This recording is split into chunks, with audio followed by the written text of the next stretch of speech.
Hello, Method3 Fitness family and friends. My name is Coach Keith, and today I want to show you how you can utilize your dumbbell that you might have lying around the house to get through a handful of just your basic movement patterns. We'll talk about squatting, pushing, pulling, hinging, lunging, and then I'll show you some other stuff right at the end, maybe a little bit of add-ons or auxiliary stuff like just biceps and triceps, which are ultimately going to get incorporated in these other movement patterns, okay? So, first thing is you've got a dumbbell. Make sure it's all fixed. If it has anything that you can take on or off, make sure everything's firm and tight. You don't want it to drop on you. Beyond that, make sure you got enough space to move, okay? Cool thing about a dumbbell is it's fixed weight and it's pretty evenly loaded. So, where we position it relative to the body can make it feel heavier or lighter, and I'll show you that in just a moment, okay? I want to preface everything with you need to be holding generally a really strong plank regardless of whether or not you got that dumbbell in your hand. So if you can't do these moves really well, like a squat, right, or maybe an overhead reach, and maybe overhead looks a little bit out here instead of over here, maybe don't add too much weight before you do that, okay? Maybe we'll do some stretching or other moves, and you can ask your coach about that. So assuming you're healthy, assuming it doesn't hurt when you do these, feel free to add load, and that's where the dumbbell can come in, okay? And it's heavy enough, we tend to feel like it's going to be more strength, right? If it's right there in the middle, kind of not so heavy, but not so light that you can do it all day, we call it more like hypertrophy, muscular endurance a little bit, or muscular strength and endurance. And then if it's really light, you might need to do a whole bunch of reps to feel that burn, all right? And that's more like muscular endurance. So enough of me talking, let's get into it. First move is going to be our squat. So a couple options. First, just hold the dumbbell down by our hips, arms fully extended, and we'll squat down and up, okay? I really like this version because it inhibits people's knees from caving in the squat, because your arms are pretty much in the way, all right? So as long as your knees and toes point in the same direction, right, we can do a variety of squats in that line, okay? Like a deadlift, so to speak, okay? On the other side, you see a goblet squat held horizontally and vertically, usually toes turned out a little bit, all right? Keep a nice posture to sit back into it, and then come back up, okay? So you got that weight, hold it up. It'll feel a little more challenging up here. You're having to recruit your arms differently to hold it, right? Feel those biceps. Feel some of your core muscles working to stabilize that loads up over top, trying to pull you down. You might feel this in your back differently, okay? So that 15 pounds can change maybe the difficulty level because of where you bring it. And building on that, we could go overhead, and now that might get really tough to perform your squat with really good form without falling, okay? So that's your squat, and kind of 3 different ways you can hold that in the squat. We'll go into some other single-handed varieties when we get to the lunge. All right, so for right now, we're going to do some pulling, okay? And we're working against gravity. So if I pull this weight straight up, I shrug, and get into my neck and shoulders and traps, and that's totally okay if that's the goal. I'm going to hinge forward, though, and that's going to hopefully allow me to affect my back in a different capacity as I pull the weight towards my chest and my elbows past my rib cage. So fight gravity, go down slowly, and pull. Okay, this dumbbell's got some kick. If I don't fight gravity, it could potentially pull me out of form, out of socket, could cause some pain. So with this extra weight, make sure you are decelerating it pretty much every move you're going to do, okay?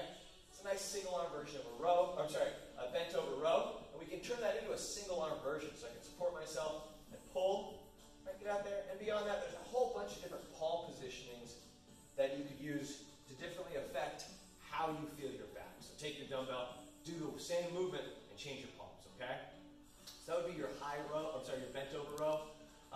Probably the most commonly used thing for a dumbbell. And with that, you can get on the ground if bending over feels like it's a little painful or too much stress. Or maybe you just got a really heavy dumbbell and you can't hold yourself there. So brace yourself, get a good contact with the floor, and pull, and again, fight gravity on the way down. Pull, and fight gravity on the way down, okay? That'd be probably pretty hard to do with 2 arms. Don't face plant, okay? So we did the squat, and we did some pulling, okay? The next thing we're going to do is pressing. All right, we might press forward, right, relative to our body position. We might press overhead relative to our body position. So with our dumbbell, I'm just going to stay on the floor because I'm here. We can do an overhead press. I can do that with 1 arm, right? Come down nice and slowly. If that weight's feeling heavier, I get tired. Maybe I'll go to 2 arms and press it up overhead. But I want you to be mindful that if when you press, you're more here, or you have to use your back to get that to get up to vertical, you might need to change things. Focusing on your stomach tightening, press and reach, trying to get your biceps almost in line with your ears, okay? That's just a straightforward press overhead, right? We can also press in front of us. Because gravity's always working, I would not recommend taking a heavy dumbbell and pushing it out in front of you, all right? It might hurt you. So what would we do? We lay on our back, okay? So I'm working my left dumbbells, singles or doubles, and we would press, right? So now we're pressing up vertically towards the sky, but it's actually horizontal relative to our spine position. So we're pressing in kind of a different angle, all right? We do our presses there. You can change palm positioning a little bit, turn down a little bit. We can change our hip positioning, press. And if you had two dumbbells, you could alternate or piston, kind of seesaw. So there's kind of two different versions of a pressing move, where you're moving the weight away from your body, right? Pulling is coming back towards your body. So squat, pull, push. Let's get into our lunge. So your lunge is kind of a half a squat or a split squat. We'll start from the ground, all right? I like to just reassess, make sure that you're not on a tightrope here, okay? You're on train tracks. Your feet and knees are hip distance apart, give or take. And then you can add some load. This is where I talk about maybe you hold it with one hand, kind of like we mentioned in our squat. So press on up, come back down, up, and down. All right, right now it's here. We could bring it more to center. Remember, now it's higher up above our center of gravity. That's going to be a little challenging. I can go to a single arm. Got less support holding that weight now. A little more challenging off to one side, right? And then we can even get it up overhead, all right? And try to do that. And that takes that lunge all sorts of different. Keith, can I put it on my other hand? Heck yes. Do you carry the groceries in both hands? Yes. All right, I hope. Okay. So if you are working left and right, feel free to play with any of those combinations. Now, is it here? All right. Is it here? And I'm going to do it. Mix and match. All right. I'd love for you to have lots of capability. So there's the brief lunge. You can always take that and make it a little more dynamic. But if that weight starts to swing around a little bit and you're not controlling of it, please focus on that form first. All right. So we got our squat. We got our pull.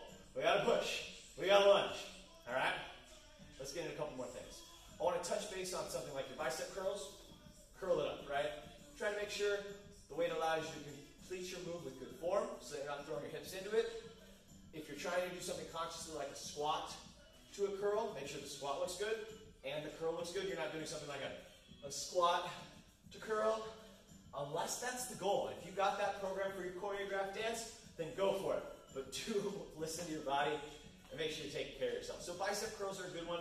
Again, one weight with two arms would be held horizontally. The triceps, the back of those arms, all right? Love it. We can get to that kneeling position and go overhead for extensions. We can work our kickbacks, right? From all fours. All right?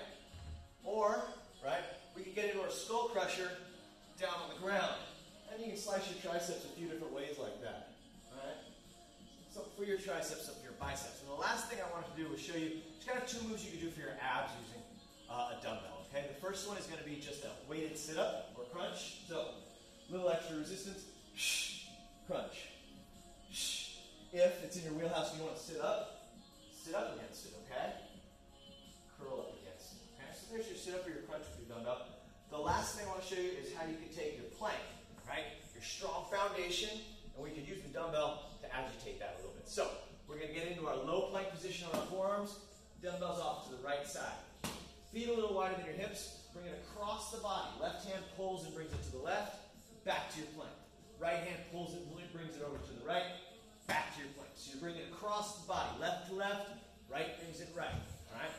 And after about 10 reps each direction, hopefully try to keep your hips so your abs are tight, your shoulders are working, and that plank just got really challenging. So there's about 5 to 7 different moves you could, body parts or areas of movements you could work through, and hopefully a few different options for each one. So give them a try. If you have any questions, please don't hesitate to reach out to us, and always listen to your body and make sure you work for that form first. Have a great day.